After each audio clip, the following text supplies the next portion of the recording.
자, 뭐 그거는 팔자소관이고 일본이 전 세계에 저지른 짓 그래놓고 뻔뻔하게 역사를 말아먹으려고 하는 짓에 대한 어쩌면 인과응보인지 모르겠습니다만 이러한 일본의 역사적인 뻔뻔함 내지는 잡아떼기에 윤석열이 공범이다라고 하는 미 외교 전문지의 글이 나왔습니다.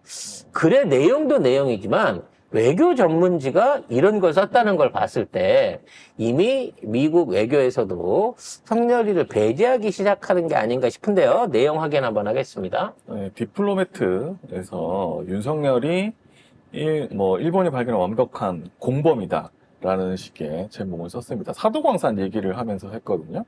그 사도광산이 일본이 자꾸 문화유산으로 하려는 게 거기에 무슨 에도시대 문화유산이 있대요. 에도시대 유산이 있기 때문인데 근데 사실은 이 사도광산에 우리나라 조선인들이 강제로 끌려가가지고 노동 착취당하고 사람이 죽고 이런 거를 많이 했는데 이거에 대해서 일본이 사죄하지도 않고 거기에다가 한국인을 위해서 뭘 하겠다 얘기도 없는데 이 윤석열 정부가 이거를 다 오케이를 해주는 바람에 완벽한 공범이 돼버렸다. 이렇게 얘기를 하고 있는 사실 이 사도광산은 일본의 오래된 금광이기는 해요. 그래서 이제 그 금채굴부터 시작해갖고 채광에 관련된 다양한 기록들이 남아있는 유산인 거는 맞습니다. 아마도 그거는 도레인의 기술이었을 거라고 저는 생각을 해요.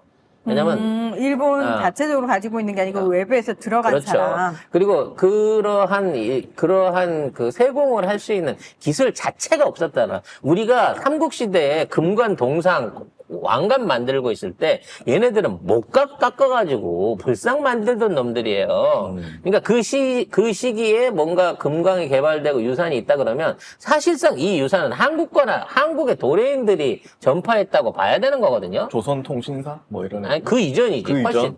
훨씬 이전부터 그게 있었다고 봐야 되는 거예요. 근데 중요한 건 이러한 문화유산을 살린다는 의미로 이 사도광산에 목숨을 거는 이유는 따로 있다는 거죠.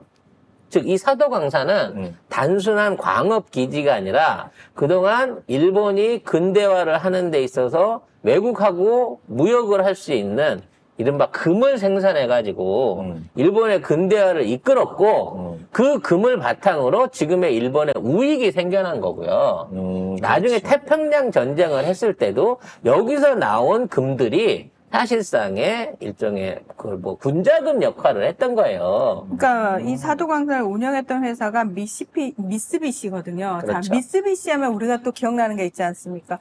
2018년에 우리 대법원이 신일본 제철하고 미쓰비시에서 강제징용 당했던 노동자들과 관련해서 배상 결정을 내렸는데 안 하고 있는 그 대표적인 기업이 미쓰비시죠. 그래서 이 미쓰비시라고 하는 기업을 다시 한번 기억을 상기해 보자면 사실상 일본 왕실이 이 왕실의 처갓집이죠. 쉽게 말하면 왕가하고 힘을 보태가지고 사실상 일본 왕의 어떤 그 자금책 역할을 하면서 엄청나게 많은 비리들을 저질렀던 거예요. 가장 대표적인 게 일본의 모든 통신, 해상 무역, 그리고 내부 수상 유통을 전부 다 독점을 했었고 그 다음에 일본 여자들을 말하자면 외국에 팔아먹는 인신매매를 주도를 했었고요.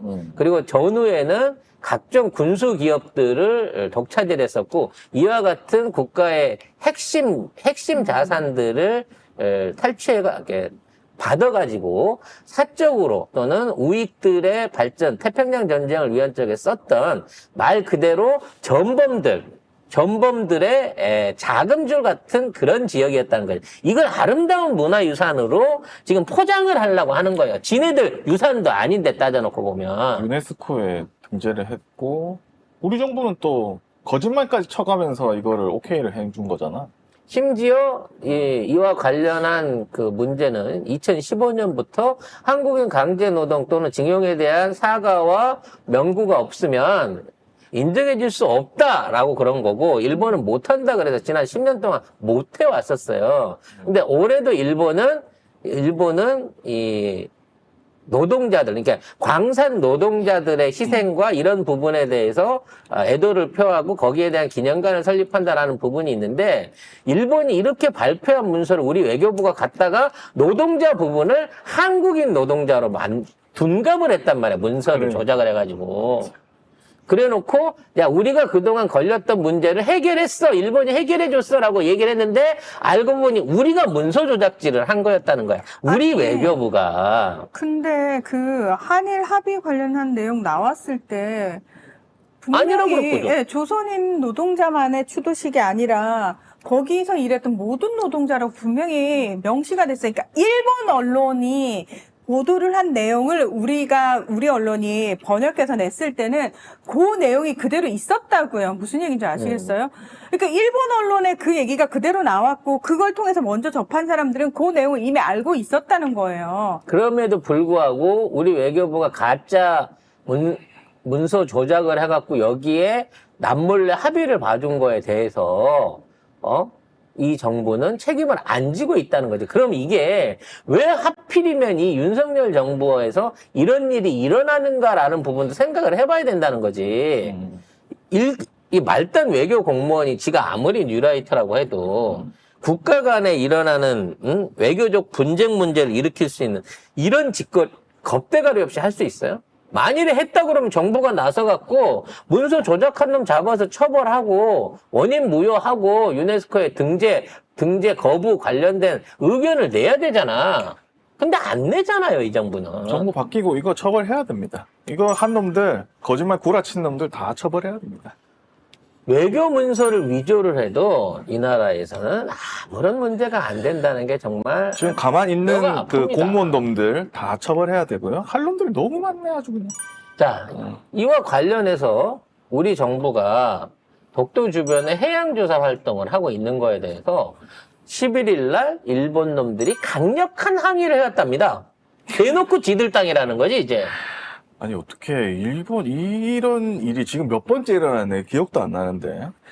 일본 정부가 11일에 한국 조사선이 독도 주변에서 해양조사 활동을 하고 있는데, 여기에 대해서 강력하게 항의를 했습니다. 외무성이 보도자료를 내가지고, 독도 남서쪽, 우리나라, 그러니까 일본 배타적 경제 수역에서 한국 조선 해양, 탐사선, 조사선, 해양 이천이 이걸 와이어 같은 걸 바닷속에 투입하고 있는 걸 확인했다 이러면서 막 난리를 치면서 한국 측에서 사전 동의 등 신청이 없었다라고 지긋당인 마냥 한국 측에서 사전 동의 등 신청이 없었다면서 강력하게 항의를 했습니다.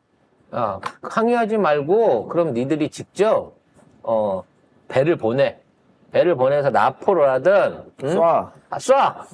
한번 쏴봐봐 어떻게 되는지. 참, 진짜. 진짜 이렇게 뻔뻔할 수가 있나? 일본이 이렇게 뻔뻔할 수가 있습니까? 그냥- 이 찍은 이렇게 해도 좋겠지 아주. 단순하게 항의하는 게 아니라 왜 우리 정부에 허가를 안 받고 그렇지, 우리 땅인데. 거기에서 우리 땅에 니들이 조사를 하고 있어. 니들이 지금 영유권을 주장을 하고 있을 뿐이지 실제로 그 땅은 이미 우리 땅이야 라고 하는 거죠. 우리 정부가 아마 여기에 대해서 대응을 못 할 겁니다. 대응을 하게 되면 갑자기 이거 봐봐, 이거 성렬이가 써준 비밀 문서 있잖아, 이거 우리한테 넘긴다고 이렇게까지 비화되지 않으려고 이러한 문제가 있으면 언론이 철저하게 기사를 안 내요. 이거 기사 잘 없더라고요, 진짜. 참 엄청난 정부예요, 진짜. 너무 짜증이 납니다.